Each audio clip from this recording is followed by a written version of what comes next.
Alô Alberto, confirmas Confirmo, Tiago. a presença e as condições técnicas para arrancarmos para mais uma lenga-lenga do costume. Desta vez é a edição número 20, edição de 22 de novembro de 2022. E como sempre, a lenga-lenga do costume estreia à terça-feira às 21 horas no canal do YouTube do Comitê Central e no Facebook do Comitê Central. Podem também e devem seguir a lenga-lenga do costume em podcast, em Apple Podcast, Google Podcast e Spotify. Não se esqueçam, para pesquisarem, se ainda não têm a Lenga-Lenga do Costume, o podcast, a Lenga-Lenga do Costume guardado no vosso dispositivo, procurem por a Lenga-Lenga do Costume. O A faz alguma falta para que seja mais fácil encontrar o nosso podcast. Alberto, como sempre arrancamos com o apoio do azeite talismã, que nunca é demais recordar, e arrancamos já diretos à perspectiva de Terceira Guerra Mundial, que nos últimos dias esteve mais uma vez, e mais do que provavelmente em qualquer outra altura, desde que começou o conflito na Ucrânia, esteve em cima da mesa, depois da queda na Polónia, do que numa primeira fase pelo menos se acreditou serem, ou alguém tentou que acreditássemos serem, mísseis russos. Esses mísseis mataram 2 pessoas e de imediato, obviamente, a situação ganhou proporções muitíssimo significativas a nível internacional, porque, Alberto, seria a confirmar-se que de facto teria sido um ataque russo, teria sido uma escalada gravíssima no conflito com a Ucrânia, uma vez que a Polónia é um parceiro da NATO e, portanto, isto significaria algo completamente diferente daquilo a que temos estado a assistir até agora. Foi assim a nossa crise da Baía dos Porcos. Sim, desta vez foram mesmo disparados mísseis. Desta vez houve mesmo. Sim, Passou a ameaça. Passou à prática, não é? Mas, e durante umas horas ficámos todos mais ou menos como eu imagino que, como aqueles relatos daquela época, de há 60 anos, as pessoas se terão sentido nos Estados Unidos e no mundo, não é? Em relação à crise dos mísseis de Cuba, não é? E houve ali uma noite, ficámos bastante assustados, pelo menos, quer dizer, não sei a rua aos gritos, mas uma pessoa fica bastante apreensiva com este tipo de coisas, porque se a NATO se via obrigada a responder, a coisa era complicada, não é? Mas afinal parece que não, porque felizmente, muito pouco tempo depois acabou por se perceber que o ataque não tinha sido proveniente da Rússia. No centro da polémica esteve Zelensky, que foi repreendido rapidamente, nomeadamente pela diplomacia americana, por ter revelado em vídeo, ter sugerido em vídeo que de facto este ataque teria sido um ataque russo a um país da NATO, tendo causado essa reação, não é? Por instantes, se ter achado que de facto podíamos estar na presença de uma nova fase completamente diferente neste conflito. Sim, eu acho que muda um bocadinho o paradigma da posição ocidental, provavelmente, em relação à Ucrânia, este momento, nomeadamente aquela quase unanimidade em torno da figura de Zelensky, que penso que terá tido aqui uma brecha, não sei se definitiva ou não, mas para todos os efeitos, esta tomada de posição do líder da Ucrânia revelou-se no mínimo extemporânea. Eu não sei se vão tirar daqui as devidas ilações, mas acho que pelo menos a partir daqui devia-se ter a noção de que é preciso encarar aquilo que o Sr. Zelensky diz com alguma ponderação, porque a verdade é que ele, não sei se ele sabia qual era a origem dos mísseis, não sei se ele estava convencido que os mísseis eram russos, os mísseis, ao que dizem, eram ucranianos, também não sei se devo acreditar nisso, não faço ideia. Agora, a pressa com que ele veio apelar praticamente a uma guerra nuclear global é um bocadinho... Não mostra grande... Sim, porque o cenário mais simpático aqui para Zelensky é mesmo o facto de ele ter feito esse comunicado com base em informação que não era verdadeira, o que é bastante grave. E mesmo que a informação fosse verdadeira, Tiago, e que os mísseis fossem russos, vamos imaginar que se acabava por apurar que os mísseis eram russos, não me parece... Não fico muito descansado que o líder, no caso o líder da Ucrânia, apareça 5 minutos depois, uma maneira de dizer, claro, em sentido figurado, mas praticamente 5 minutos depois, a apelar à tal guerra global. Acho que essas coisas, mesmo que os mísseis fossem russos, mesmo que a Polónia tivesse sido deliberadamente atacada pela Rússia, mesmo que um país da NATO fosse atacado e tivesse que teoricamente dar origem a uma eventual reação da NATO, essas coisas têm que ser discutidas acho que com outra calma. E por isso, a partir de agora, já não era a partir de agora, mas a partir de agora espero que os líderes ocidentais tenham alguma cautela quando reagem às declarações do Sr. Zelensky, ou às acusações do Sr. Zelensky eu não estou a dizer, isto não se desculpa a Rússia de maneira nenhuma, não é nada disso, mas há ali uma pressa, há ali uma urgência em que se rebenta com isto tudo. Eu entre rebentar com isto tudo e não rebentar com isto tudo, prefiro não rebentar com isto tudo, é só isso. Sim, e este episódio vem, na verdade, dar razão a algumas pessoas que já há muito tempo mostravam essa prudência em relação a muitas posições tomadas por Zelensky e ao acompanhar de forma absolutamente sem questionar aquilo parece que é decidido, quer dizer, ele veio ali à queima, não é? A frio, aquilo. Sim. Falar, estas coisas têm que ser faladas nos bastidores. Se há coisas que o poder político deve, não é esconder de nós, mas deve tratar com calma e à revelia da imagem da audiência, do público, são estas coisas. Sim. O Sr. Zelensky tinha que ter feito uns telefonemas, com certeza, com os restantes líderes ocidentais e da NATO. Não és a favor do uso do Twitter e outras plataformas sociais para fazer este tipo de comunicado, não é? Não, isso é mais para gatinhos, ou para o jantar de aniversário, ou as férias da praia. Aqueles telefones, os tradicionais telefones com o botão vermelho, provavelmente já foram substituídos só pelos os follows no tweet e no Instagram, ou lá o que é, e provavelmente também por isso estamos a assistir a um conflito que é novo nesse aspecto, em que de facto a velocidade de circulação da informação... Não é? E que pois, exatamente. Mais perigos, porque esta gente tem o Twitter, não é o gatilho fácil, mas tem o Twitter fácil, não é? Pois, exatamente. O gatilho do Twitter é mesmo muito rápido e provavelmente muito mais do que em qualquer outra circunstância, em qualquer outro conflito histórico. De facto há esse potencial agravante. Imagine-se que o Ocidente tinha respeitado a vontade do Sr. Zelensky. Pois, independentemente da origem dos mísseis, quer dizer, mesmo assim estas coisas até podiam ser russos, e até podem ser russos, podem ter sido russos, não faço ideia, podem ter sido um acidente, até certo. Podem ter sido russos e terem sido um ataque deliberado, embora me pareça um ataque para deliberado, parece uma coisa assim um bocadinho pífia, não é? Um bocadinho, sim. Em qualquer dos casos, mas mesmo nesta última hipótese, as coisas têm que ser pensadas, têm que ser pensadas, ponto. Pois, é mesmo como dizes, mesmo que se tivesse tratado de mísseis russos, de facto mesmo isso abria a hipótese de várias circunstâncias radicalmente diferentes dentro desse cenário, portanto, mesmo constatando-se que são mísseis russos, enfim, é como dizes, poder-se ter tratado de um acidente, poder-se ter tratado de um ato deliberado de ataque a um membro da NATO, enfim... em todo o caso, a Rússia, se quisesse mostrar que tinha atacado deliberadamente um membro da NATO, não faria assim. Sei lá, um bombardeamento ali em Varsóvia, ou em qualquer coisa. Bastante à mão, exatamente. Uma coisa inequívoca, e mesmo aí julgo que os senhores do mundo e do Ocidente e da NATO tinham que se juntar e ponderar o que deveriam fazer. Não é parecer o senhor Zelensky, de repente... Estão a ver e tal, isto exige resposta imediata.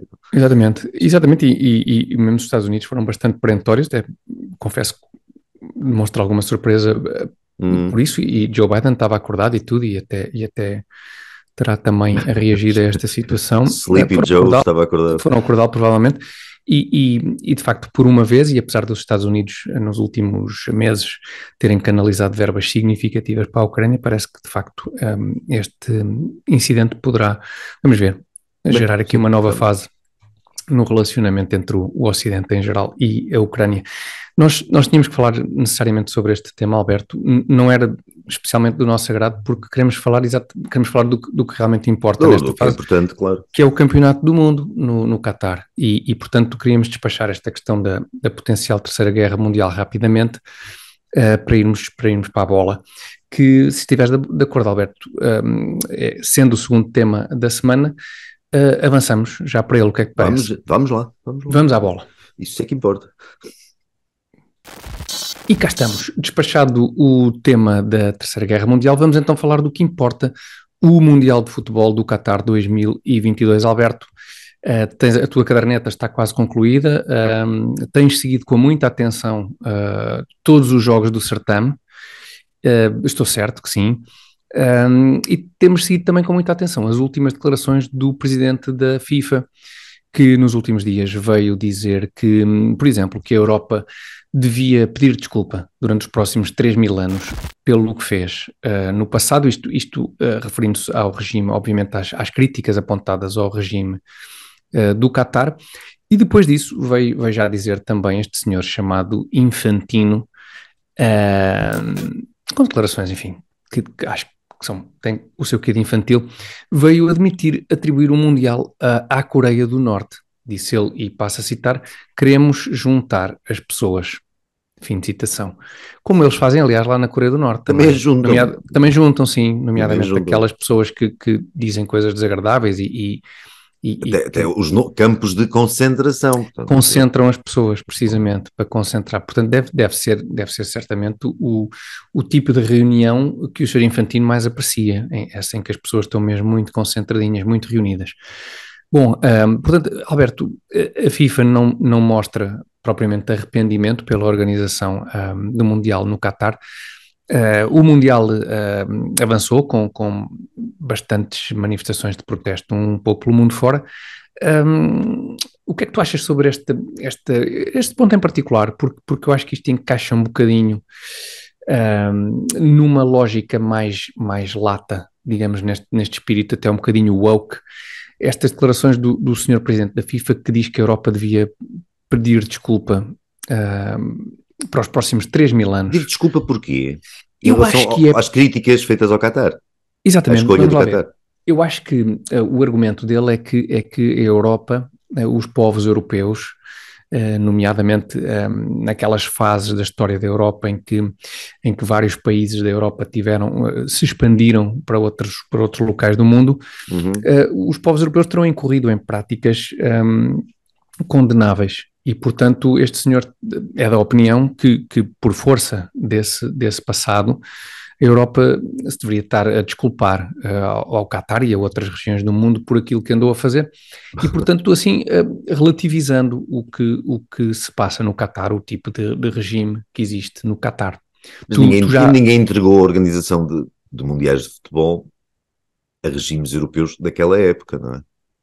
Pois, sim, e há outra coisa aborrecida, que é esta coisa de pedidos de desculpa em nome de pessoas que não nós próprios, em nome de pessoas que nós não conhecemos de lado nenhum e sobre as quais não temos sobre os atos das quais não temos qualquer responsabilidade. Claro. Não, quer dizer, um pedido de desculpas não é isso, não encaixa na lógica de um pedido de desculpas, não tem qualquer validade um pedido de desculpa. Imagina que tem na Madeira que amanhã te roubam o carro e depois da manhã, Alberto, eu vou-te dizer, Alberto, peço imensa desculpa por te terem roubado o carro. Não faz sentido. Não faz sentido nenhum, claro. Eu não cometi nenhum ato destes que o Sr. Infantino, pelos quais o Sr. Infantino acha que nos devemos desculpar. Não conheço sequer nenhuma pessoa que o tenha feito. E, portanto, qualquer pedido de desculpas da minha parte ou de qualquer cidadão europeu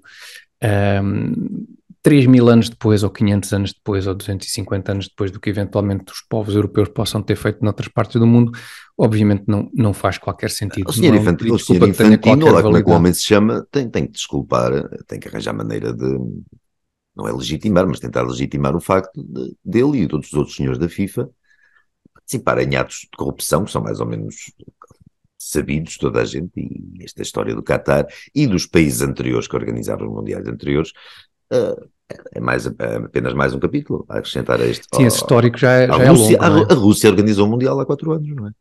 Exatamente. A Rússia, que de repente se tornou a besta negra do planeta, organizou o Mundial há 4 anos. Antes disso foi o Brasil da corrupção do PT e do Sr. Lula e da Dona Dilma. Antes disso tinha sido a África do Sul, que também não era um modelo. Também andaram para lá a recolher sem-abrigo das ruas e a escondê-los dos turistas para fazer o Mundial. Sim. De uma forma geral, esta questão da atribuição destas grandes competições de futebol, mesmo para além desses casos em concreto que referiste, já está ela própria normalmente eivada, no mínimo, de algumas dúvidas em relação a como estes Sim, mas quer processos... dizer, mas quando atribuis, por exemplo, à Noruega ou à Suécia, ou qualquer mais calmo e mais habitual ou mais aborrecido, menos exótico, a coisa, de certeza que há corrupção, quase certeza que deve haver na mesma, mas apesar de todos os custos humanos associados a essa atribuição são muito provavelmente muito menores do que os custos humanos associados à atribuição a regimes que são como, por exemplo, o Qatar, que aí sim, Mas, ainda é pior, com certeza, imagino eu que seja pior do que para muitas pessoas seja pior do que o regime da África do Sul, ou do que o regime brasileiro, ou do sim, que o regime, sim, ia creio que dizer é o mais ou menos russo, em relação ao russo, até o Qatar é sim, capaz proporcionalmente de ser pior, sim, sim, sim. sim, sim. Aliás, não deixa de ser curioso, enfim, estou agora a constatar que de facto as últimas organizações do Mundial tiveram lugar em países, como dizes, com regimes políticos e sociais que nos levantam alguma reserva. E eu questiono-me até que ponto é que, de facto, esses não são os destinos de eleição de organizações deste género, na medida em que, obviamente, que ao lidar com este tipo de regimes, Claro, temos que antecipar que haja claro. muito mais margem de manobra para, digamos, contabilidades criativas, para formas Exatamente, claro. bastante Se a FIFA trabalhar com um comitê qualquer norueguês, que Pois é não é isso, necessariamente o do Nobel, mas outro ligado ao claro. futebol, é capaz da contabilidade criativa não ser tão criativa assim, não é? Ser um A coisa bocadinho ser haver um mais. bocadinho menos margem, um bocadinho É, menos margem, imagino que sim. para que essas organizações se tornem interessantes, especialmente para quem, do No lado da caso FIFA e do lado do já tivemos organizador, casos está. no Comitê Olímpico de atribuição de Jogos Olímpicos, ainda agora acho que houve uns Jogos Olímpicos de inverno na China, não é? Vai Sim, haver, uma exatamente, coisa história exatamente, qualquer. Mas sim, mas é uma história longa que vai até a Alemanha nazi, não é? Em exatamente. 1936. Na parte do futebol já tínhamos tido, a Itália de Mussolini teve um Mundial em 34, a Argentina da Junta dos Militares teve um Ainda se Mundial em estava a tentar 78. ver, em 34 ainda se calhar ainda se estava a tentar ver para onde é que aquilo ia. Diz, epá, Sim, era uma coisa ocasional, assim, se calhar até vai ser giro isto e tal, vamos lá e a 40 em ver. 40 anos ou 30 em 30, atribuía-se assim uma coisa a ver como é que aquilo funcionava. Mas Pois, no normal, atribuíam-se a países normais, ditos normais, não é? O habitual era esse, a regra, sim, sei lá, o pois, Brasil de 1950, pá, sim. era um país que vivia alguma pacatez em matéria de regime político, a Suíça a seguir, a Suécia, sim, era uma coisa normalmente atribuída a Sim, eu aí países, pelo meio aquele europeu Inglaterra. da Holanda e da Bélgica e tal. Pois os europeus eu Inglaterra não sei também, bem, porque depois houve 96. aqueles conjuntos, não é? Pois, Aqueles agora que são referia-me aos de... europeus, Sim, sim, sim, sim. sim, sim, sim. Organizações conjuntas como Portugal e Uh, Espanha e Ucrânia se candidataram também, agora para 2030. Estou na essa é dúvida agora gira, se europeu ou Portugal, se mundial. Espanha e E Ucrânia. Ucrânia. Portanto, o senhor Infantino deixa em aberto, inclusive, a possibilidade de destas próximas grandes competições internacionais ser disputada na Coreia do Norte. Enfim, é interessante. Não sei. Porque E, estes e, eventos são. quem diz? Estes eventos, inclusive, por um lado, legitimam, digamos assim, estes regimes, não é? Claro, os É regimes evidente querem-nos que para isso. Os regimes querem estes eventos para isso, não é? Para mostrar para se que... legitimarem este senhor Exatamente. e outros, como este, fazem o favor de os legitimar e depois fazem também o favor de, em boa medida, imagino, injetar nestas economias e nestes regimes, no mínimo, bastante centralizadores, para não dizer totalitários e autoritários, investimentos que suponho que sejam significativos da parte dos patrocinadores, nomeadamente patrocinadores e equipas que, apesar dos protestos, nenhuma delas chegou ao Ninguém, extremo, nem nenhum jogador a título individual, segundo julgo saber. ninguém levou, Uh, nem nenhum jogador, nem nenhuma equipa levou os protestos a qualquer consequência. Nada. Exatamente, há Foram só protestos, foram equipamentos, só resmungos. pois, resmungos, O que é mais ridículo, a meu ver, do que não protestar de tudo. Acho que mais vale estar calado para fazer estas figuras. pois, porque enfim, para depois dizer qualquer coisa numa conferência de imprensa ou para ter um Houve um equipamento que jogador português que supostamente falou, lembra. chamado Bruno Fernandes, e que disse Sim, qualquer exatamente, coisa em que sim, misturou nas mesmas queixas, misturou os direitos, a morte dos desgraçados sim. trabalhadores que terão morrido na construção dos estádios e das infraestruturas, e misturou também a hora dos jogos. Ou seja, também era São, tão grave quanto era a hora dos jogos, que são aquilo, os assuntos que, e a altura da época em que isto está a decorrer, que e o interrompeu a calor, época e acho normal que e é o muita calor, umidade também, aquelas muito. chatices, portanto, a morte de milhares de pessoas e o Sim, calor, fala-se em também é preciso. 6.500, mas há números que há meios de comunicação que E, apontam eventualmente para os 15.000, obviamente nunca se exatamente. saberá. Quer dizer, para fazer essas figuras como esse senhor Bruno Fernandes, acho que mais vale estar calado e jogar e só. Não comentar Não sequer esse comentar, assunto. porque para comentar e não tirar as consequências do que está a dizer, que obviamente era não ir, dizer, epá, não participo nisto. Sim, Porque sim. houve um jogador português qualquer que se recusou a ir à seleção aqui recentemente, não foi? Foi Rafael Alexandre, mais conhecido por Rafa, Rafa, jogador do Benfica, segundo julgo saber, não terá tido a não ver, terá, não terá podia sido ter uma forma de aproveitado e protesto. passava por uma espécie, Sim, não, podia, não se tem um calhar, bom agente, não tem alguém que o que eu A aconselho bem. renúncia à seleção foi ainda um bocadinho antes do auge dos protestos em relação Mas ao ele Mundial do antecipava-se e Qatar. dizia, não irei ao Mundial onde Não os direitos compactou, humanos estão a ser num país onde os direitos exatamente, humanos são espezinhados. E aí passa assim, só não vai à seleção porque não gosta do assim, treinador ou qualquer coisa. sim, Não tem, o não tem fator interesse nenhum isso. mundial, o fator Qatar não terá sido, Não parece ter pesado. não terá sido decisivo. Bom, nós não vamos deixar já de falar do Mundial, porque até agora, na verdade, não falamos propriamente do futebol em si, mas vamos fazê-lo ainda durante o programa de hoje. Mas antes, vamos lembrar que a Lenga-Lenga do Costume estreia todas as terças-feiras às 21 horas no canal de YouTube do Comitê Central e no Facebook do Comitê Central. E que podem e devem também, além de deixar os vossos comentários nestes dois locais, assistir à Lenga-Lenga do Costume em podcast, em Google Podcast, Apple Podcast e Spotify. Nós, antes de falarmos sobre o futebol propriamente dito, vamos deixar-vos com um momento também ele de rara beleza, como às vezes também assistimos no Desporto Rei, mas a este assistimos todas as semanas aqui na Lenga-Lenga do Costume, que é o reclame do azeite de talismã.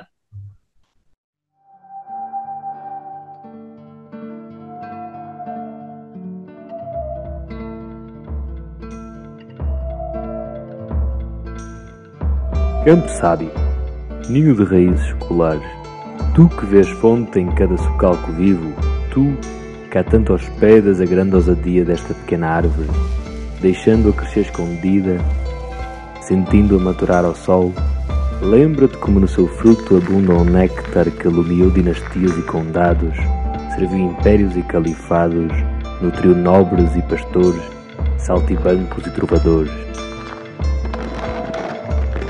O nosso ouro líquido, hoje unindo aldeias a metrópoles no elevo de um sabor único, campo sábio, a tua bondade, aliada à energia do nosso zelo, constrói uma tradição que é já talismã. E cá estamos, de volta, depois do belíssimo anúncio do azeite de talismã, a quem agradecemos, obviamente, o continuado apoio à Lenga-Lenga do Costume. Alberto, se estiveres de acordo, começamos esta última parte do programa com referência a um comentário de um espectador nosso. É um comentário já de há 15 dias, mas que achei que valia a pena trazer hoje porque estamos a falar de futebol. E diz o seguinte, o comentário do nosso espectador, ou espectadora, ou espectador, não sei, MP, diz o MP e passo a citar. O Alberto não sabe nada de futebol, mas é capaz de saber o tamanho do pé do Eusébio. Fim de citação. MP deve ser deputado britânico, não é? Member of Parliament. Pois é possível que sim. Nós somos muito vistos no Reino Unido. Ser qualquer. Sim, o pessoal põe as legendas automáticas e vem muito lá nos intervalos das sessões parlamentares. Este é um comentário engraçado, Alberto, porque tu realmente és uma espécie de... Tu és a versão em comentador de futebol, és a versão do médio falso lento. Aqueles jogadores, acho que hoje em dia isso já não existe, mas mais no nosso tempo havia aqueles falsos lentos, mas depois parecia que estavam em todo o lado. E tu és um bocadinho assim, tu desdenhas até um pouco do fenómeno futebolístico. Mas quero comprar. Não digo que queiras comprar, mas em tempos foste um fã de facto muito atento ao fenómeno futebolístico e realmente sabes coisas. Conheces o mundo da bola e o desporto em si. Portanto, quanto é que calçava o Eusébio? Isso não consegui apurar, ou melhor, não tentei apurar e não sei de cor. Ok, não era daquelas que... Mas pela altura do Eusébio tinha para 1,75. Pois, não sei, vamos dizer 41, 42, não sei o quê. Achas? Um bocadinho mais, se calhar, não sei, também não sei. Sei que o José Torres calçava 47, acho eu. O José Torres, pois. José Torres, o cabecinha de ouro. Para equilibrar toda aquela envergadura. O futebol que eu domino é assim o futebol do tempo do meu avô, para aí, porque o meu avô tinha sido jogador e jogou na primeira divisão e não sei o quê. E eu fui educado em pequenino com as histórias do futebol. Em que time jogou o teu avô já agora? Jogou no único ano em que nessa época, depois décadas depois o Lessa voltou à primeira divisão, mas o meu avô jogou no Lessa na primeira divisão. O Lessa voltou à primeira divisão ali. Mas tinha estado em 1940 e tal, e o meu avô jogava, era jogador do Lessa, era avançado. Muito bem. Era um falso ponta de lança, um falso número 6,5, 8, 9. Então era mesmo Aldrabão, porque entre ponta de lança e número 6... Eu sei, agora foi para... Eu gosto desses conceitos do falso no futebol, do falso, um falso número 7, não sei quanto. Mas eu não sei, eu confesso que hoje em dia não sigo com tanta atenção como noutras alturas, não sei se ainda é um recurso digamos, estilístico da parte de comentadores de futebol, essa questão dos falsos, espera aí, só uma coisa, o irmão do meu avô era o Oscar Marques. O Oscar Marques é a figura mais conhecida talvez da história do Leixões. Do Leixões? Sim, tem uma estátua, muito não sei o quê, tem um busto, ainda treinei com o meu tio no verão. Lá está, portanto, uma família toda ela ligada ao futebol. Sim, mas ele descobriu muitos jogadores que foram parar ao Porto e depois até ao Benfica, o guarda-redes do Fonseca e uma série de jogadores daqueles anos 60, 70 foram descobertos pelo Ora, aí está.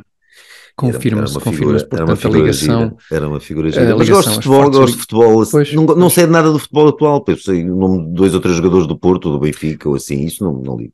Sabes, mas sabes que o Presidente da República se manifestou sobre... Isso infelizmente sabemos todos. Exatamente. Portanto, sabemos o suficiente de futebol para lembrar que, e portanto agora esquecendo, pondo de parte estas confusões em torno do Qatar, vamos concentrar-nos no futebol. É exatamente o que disse o professor Marcelo. Exatamente, e se calhar até vamos pôr o vídeo, não é? Se calhar é melhor pôr o vídeo e depois então comentar. Como é inacreditável, é melhor que as pessoas vejam. É melhor não acharem que somos nós que estamos a inventar. Vamos então ouvir Marcelo Rebelo de Sousa sobre o Mundial do Qatar. Eu acho que o Qatar não respeita os direitos humanos e, portanto, aquilo, toda a construção de estádios e tal, enfim, é muito discutível, mas esqueçamos isto, agora concentremos. Não é discutível, é criticável, mas concentremos na equipa, começámos muito bem. Cá está o Presidente da República, Marcelo Rebelo de Sousa, acerca do Qatar, do Mundial de Futebol no Qatar 2022. Se bem ouvi, disse o Presidente, e estou a citar, o Qatar não respeita os direitos humanos. Toda a construção dos estádios e tal, mas enfim, esqueçamos isto. É criticável, mas concentremos-nos na equipa. Começámos muito bem e terminámos em cheio. Fim de citação. Isto disse o Presidente da República depois na zona de entrevistas rápidas. Começamos, foi o jogo do outro dia, não é? Aquele jogo com a Nigéria, exatamente, não é? No estádio de Alvalade em Portugal venceu a Nigéria por 4-0. E depois na zona de entrevistas rápidas, como é da praxe, acho que é obrigatório até nestes jogos internacionais, o Presidente da República é escutado na zona de entrevistas rápidas. Como qualquer Presidente da República, como o Presidente da República compete em qualquer lado do mundo, os chefes de Estado estão nas zonas da flash interview. Porque há aquela coisa de ser o mais alto magistrado da nação, o comandante não sei quê, e o selecionador nacional... Commander-in-Chief da seleção. Também, não é? Também, por inerência de cargo, certamente também tem esse. Eu já ouvi dizer coisas de arbitrates táticos, já mesmo, juro. Pois, do género, fulano está a jogar muito bem na ponta direita, mas podia descair, coisas daquelas... Descair, sim, ao descair ouve-se muito. Descai-se muito nesse tipo de circunstâncias. Bastante. Sim. Marcelo Rebelo de Sousa, mais uma vez, um bocadinho, eu ligo esta intervenção do Presidente da República, enfim, vou ser simpático, descurando toda a polémica em torno do Mundial do Qatar. Fez-me lembrar aquela declaração também desastrada do Presidente da República muito recentemente sobre os casos de pedofilia na Igreja, não sei se te recordou também disso, em que eu acho que na altura nós assinalámos esse facto e acho que estávamos de acordo quanto ao facto de Marcelo Rebelo de Sousa, do à vontade de Marcelo Rebelo de Sousa, ou do excesso da vontade de Marcelo Rebelo de Sousa, em circunstâncias, ser a segunda vez, num curto espaço de tempo, em circunstâncias complicadas, sobre assuntos complicados, esta falta de noção institucional do Presidente da República o levar a dizer coisas absolutamente inaceitáveis.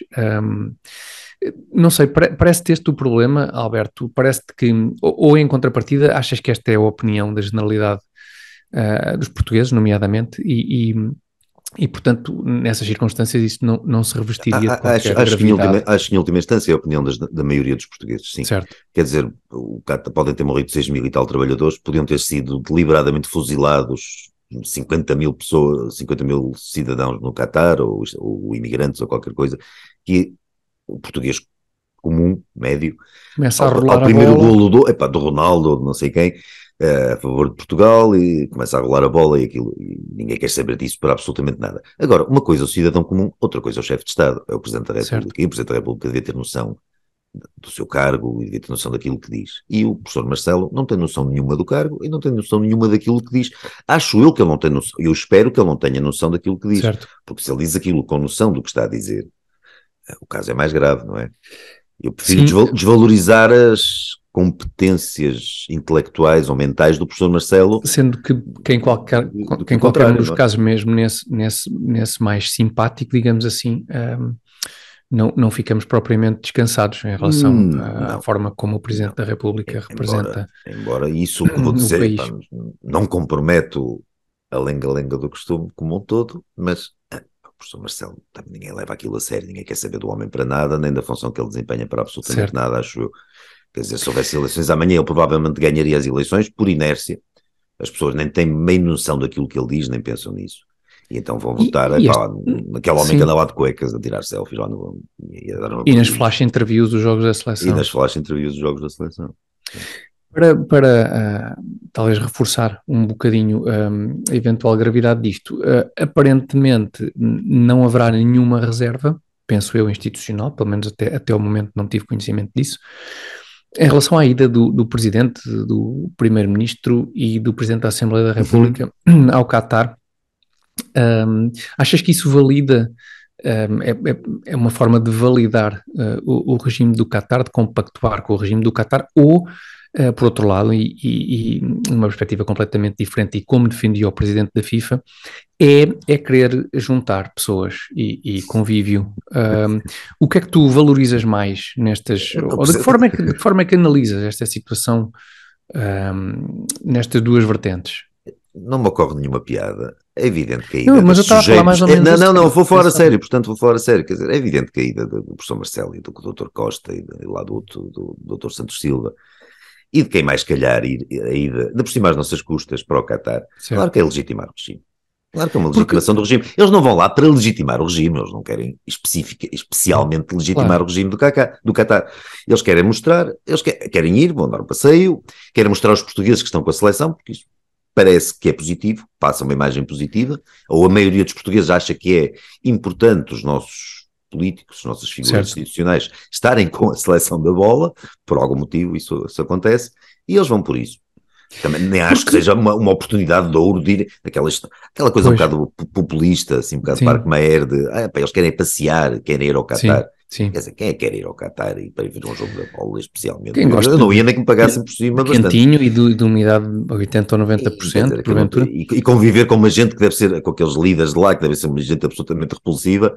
Não acho que seja exatamente o objetivo do Dr. Costa ou do professor Marcelo, não acho que seja sequer por aí. Políticos visitarem sítios desagradáveis pode acontecer em circunstâncias até apropriadas. Lembrei-me, por exemplo, o Trump visitou a Coreia do Norte, foi de facto ter com um indivíduo que é execrável.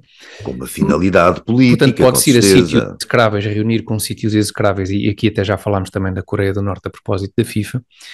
Pode-se visitar estes regimes sem ir validá-los, antes pelo contrário, como foi o caso dessa Sim, mas o Trump reunião, é um narcisista e um egocêntrico levado ao último grau, mas não vamos comparar o Trump com estes nossos infelizes senhores, quer dizer, apesar de tudo, o Trump, como presidente, na comunicação dele e de resto, quer dizer, nunca mostra grande ponderação, mas os atos presidenciais que desempenhou, e sobretudo em matéria de política internacional, mostrou alguma noção da realidade e do que era o seu papel, e até cumpriu normalmente bem, e às vezes muito bem esse papel.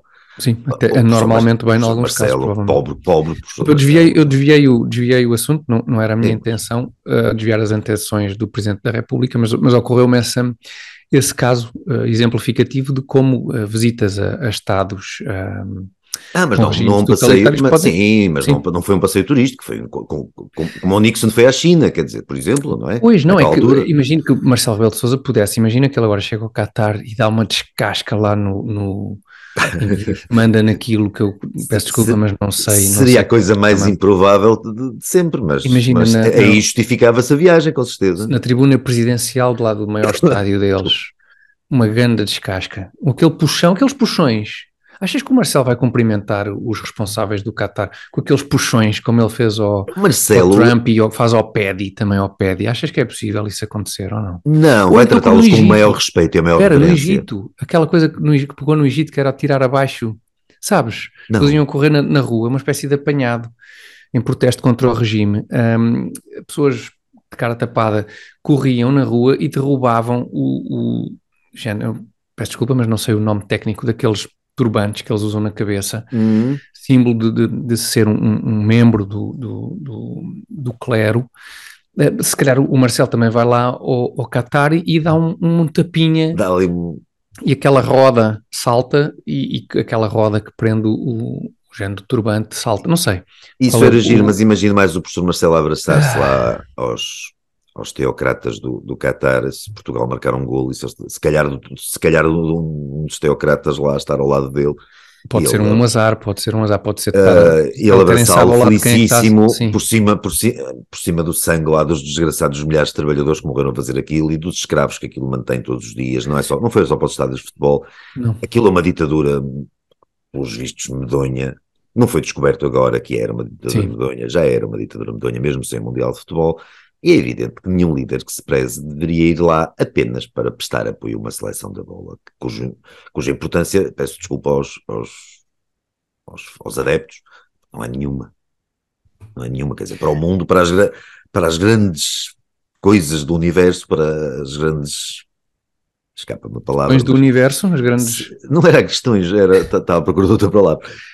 Quer dizer, é totalmente indiferente que Portugal seja campeão do mundo ou não seja campeão do mundo. Isso não tem importância absolutamente nenhuma. Eu prefiro que Portugal seja eliminado ao fim, tem que jogar pelo menos 3 jogos, não é? Mas preferia que Portugal, sinceramente, fosse eliminado depressa, porque o país está a viver uma crise e vai viver uma crise muito grande. E este tipo, é aquela coisa é o meu lado marxista, aquela coisa do ópio do povo, sabes?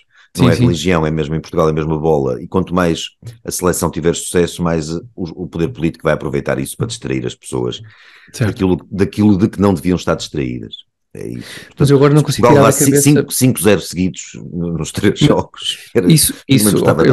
Eu percebo o teu ponto, mas agora não me sai da cabeça que Marcelo Rebelo de Sousa vá para o Qatar para mascarado de Presidente da República, adepto da seleção, mas depois no fundo seja um ativista radical. Parece que já estou a ver todo descascado a correr pelo relevado fora. O descascado é importante, porque parece que no Qatar vai ser exigida a roupa mínima, não é? Quer dizer, as pessoas não... Mas ele de certeza que leva o fato de banho por baixo. Pois é, essa possibilidade de conflito, sim. Eu não estava a pensar, eu confesso, não estava a pensar a seguir com atenção este Mundial, mas agora de repente, não sei, de repente pareceu-me que pode haver um motivo de interesse. Há calor, aquilo acho que é perto da água, tens Marcelo Rebelo de Sousa, esta declaração à ida é demasiado grotesca. É muito pouco provável vê-lo vestido o tempo todo, não é? Sim, assumida como séria, portanto ele vai para lá de certeza para ir protestar e para atravessar um relevado todo descascado só de fato de banho.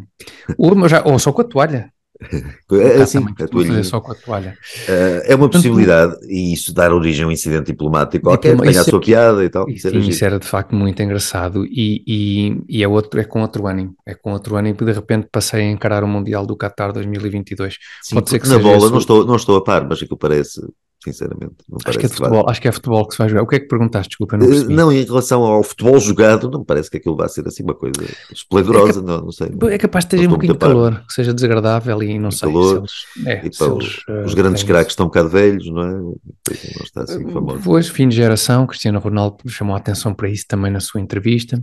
Vamos ver o que é que... A entrevista de Ronaldo, é verdade, não. E nem tivemos tempo para isso. Nós íamos falar nisso, mas depois daqueles destaques estrategicamente colocados durante aqueles dias anteriores pelo Piers Morgan nas redes sociais, a entrevista em si acaba por, acho eu, não ser uma coisa tão grave como a maior parte de nós antecipou que pudesse ser, enfim. Não, quase tudo o que se passa com o Ronaldo fora de futebol, agora foi um grande jogador, ou ainda será, eu não sei, nem me interessa muito, mas eu vi uma vez um documentário, andava aí nas Netflix ou nas HBOs, um documentário do Ronaldo que tinha sido, pelo que estava lá escrito, produzido pelos mesmos tipos, tinham feito um documentário sobre o Ayrton Senna. Certo. Ora, eu não ligo absolutamente nada à Fórmula 1 desde os 12 anos, não quero saber daquilo para nada, nunca liguei ao Ayrton Senna, e o documentário sobre o Ayrton Senna era excelente. Era um produto fascinante. E depois vi o do Ronaldo, e aquilo não tinha interesse absolutamente nenhum. Quer dizer, o Ronaldo em si, a vida dele é que parece chato.